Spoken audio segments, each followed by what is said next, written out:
Sabi nga ang wika ay dinamiko o patuloy na lumalago at nagbabago.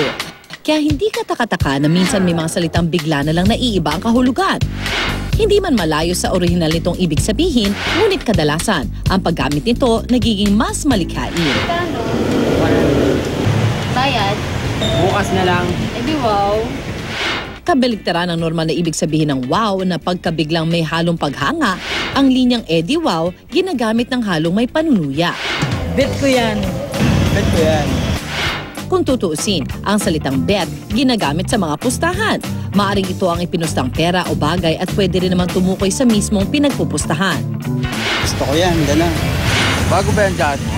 Oo, bago. Ayos ba? Achieve! Kung tutuusin, ang salitang Ingles na ito, hindi naman natin masyadong binago. Yun nga lang, mapamaliit man o malaking bagay na nakamit, ginagamitan natin ng achieve.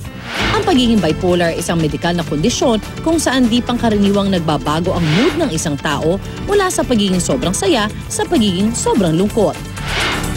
Kung wala ka namang ganitong kondisyon at ginamitan ka ng ganitong salita, mag-isip-isip ka na. Push mo yan, te. Ang nakakahiligan nating linyang ito nangangahulugan ng magtuloy-tuloy sa anumang ginagawa para makuha ang inaasahang resulta. At kung may push, meron din namang hugot na kadalasan tumutukoy sa mga linyang binibitiwan na hindi naman malaman ang pinanggalingan. Mga kapuso, maganda rin maging malikhain at ang ating wika patuloy nating palaguin.